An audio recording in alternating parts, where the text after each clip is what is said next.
Hi, my name is Michael Burgis. I'm the founding and managing attorney of MB&A.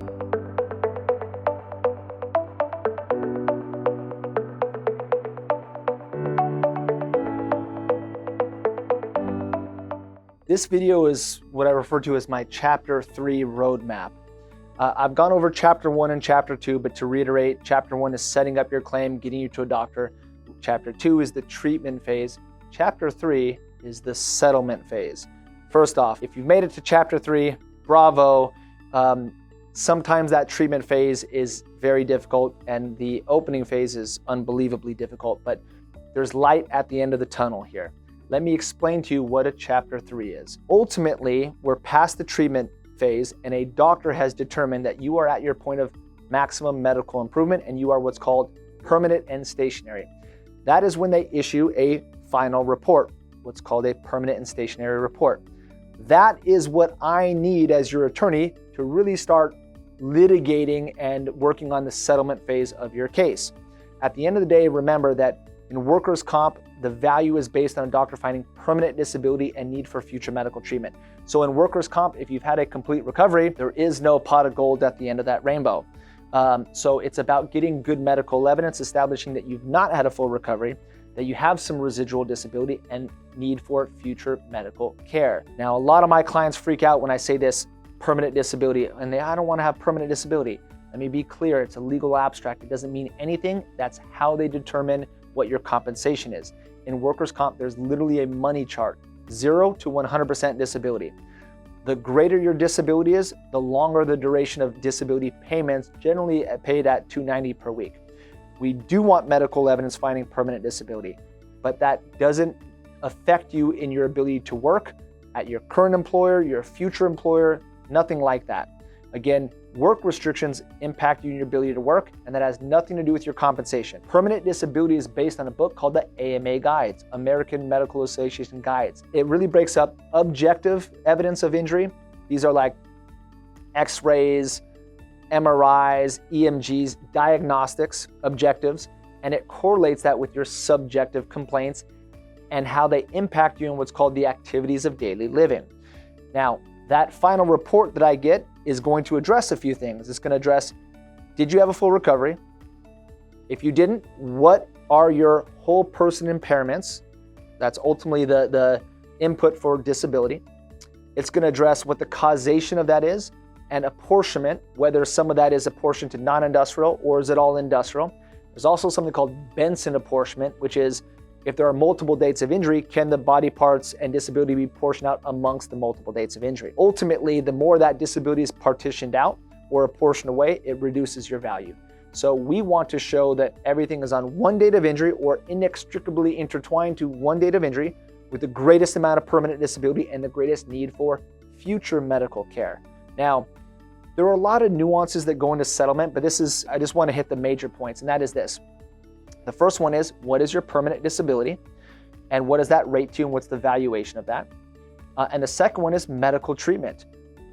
Let's say that you might be a surgical candidate and you tell a doctor, I don't want to have surgery, and the client wrote that in the medical report. That just harmed your case. Understand that I want to make the argument that you're going to need that surgery in the future, and because of that, they should hold some value into that.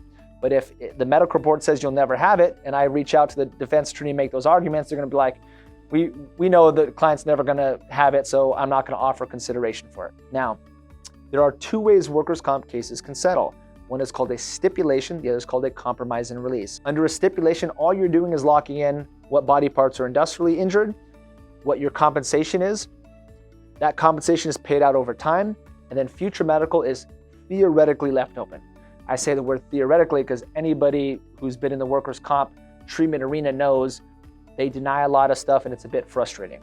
Not like personal medical insurance, but theoretically under stipulation, future medical is left open. Now, another way a case can settle is something called a compromise and release, sort of one lump sum to just be done. That generally includes a buyout of that future medical exposure. But I want to be clear. I cannot make an insurance company offer a compromise and release. I cannot make them offer a reasonable compromise and release. Nobody can. A judge can't order them to do so. Okay? So ultimately, What I do is I try to be a pain in the ass for the insurance company and the defense attorney. They have to fight me, pay an attorney to fight me. And generally what happens is sometimes I can get the insurance company to sort of wave their white flag and offer a compromise and release offer. My job as your attorney in Chapter 3 is to work up both options for you, tell you what I legally recommend and why, but ultimately it is your choice. I will never force my client to buy out their future medical, even though it's a larger settlement, and because I work on a contingency basis, that means a greater attorney fee. Again, you have the right to stipulate your case. You do not have to settle out your future medical. Again, the way I see it is my job is to try to work out both options for you, go over the pros and cons, and explain what I recommend and why. And again, it is your choice. And if you're watching this and you're represented by somebody else who's trying to force you to do a compromise and release, you do not have to take it. Now, ultimately, the value of that case, again, is permanent disability, entitlement for future medical. Sometimes there's leverage. If they're disputing liability, there might be a huge hospital bill that if we adjudicate this. So sometimes they can offer an early compromise and release before there's final medical evidence. Each case is very different, but Chapter 3 is the settlement phase. And understand that the higher the exposure of the case is, the longer Chapter 3 might take. The smaller the exposure is on the case, sometimes that's a very quick, easy settlement. The more I'm arguing, and if I'm arguing for 100% disability, Chapter 3 is a battle because I will have to procure a vocational expert, maybe set some depositions, and do some discovery to get it where I need the medical evidence to be. If the medical evidence is already where it is, well, then that's going to be a quicker, easier settlement. And again, the smaller the settlement, usually the easier it is, the bigger, or if I'm arguing for 100% disability, that tends to be a battle and there tends to be discovery. But Chapter 3 is settlement phase. Chapter 3 is based on the medical evidence. The better the medical evidence is, the better the settlement will be. Also, please know that I will never settle your case. Nobody in my firm will ever settle your case without your express permission and signature. We are legally obligated to relay all reasonable offers to you, and we will relay all reasonable offers to you, and again, tell you what we recommend and why, but again, it is your choice. Let me tell you that Chapter 3 is the happily ever after here. We work our butts off to make sure that Chapter 3 is the optimal outcome for you to maximize every benefit you get in workers' comp. Sometimes they didn't pay you all the temporary disability you're owed. Sometimes there's out-of-pocket expenses they didn't reimburse, mileage, that type of stuff. And ultimately, we advocate for the greatest amount of permanent disability and the greatest need for future medical. Also, I do want to tell you that during this phase, when a doctor releases you, they will likely send you a notice indicating what they rate that report to, and maybe they start advancing what's called permanent disability investments. First, every time the insurance company rates a case, it is probably worth way more than that. They aren't fair, they aren't honest, and if you see a low disability rating, don't worry about it. That's just what they are arguing your case rates to. It's not what it actually rates to. And based on my experience, the disability is generally far greater than what they are predicting or projecting that to be. If they do advance any permanent disability against your case, please understand that will be a credit against the ultimate settlement, regardless of whether it settles by stipulation or compromise and release. But again, guys, Chapter 3 is the happily ever after, hopefully. It is us on top of the mountain, victorious, whether we've gone through trial or whether we settled it. Let me be clear.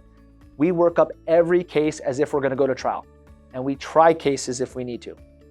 That is the exact same path to maximize both offers, because defense attorneys and insurance companies, they know who goes to trial and they know who's working up a case towards trial. And again, the fastest way to get the most reasonable compromise and release offer or hold them accountable in a verdict is by building your case and setting it up with a record so that we're able to go to trial and get you an accurate disability award. Again, Michael Burgis, quick Chapter 3. If you have any questions, we can meet with the attorney, apply the law and the facts to show you what our strategy is to accomplish your end goal, which is to bring recovery to the injured.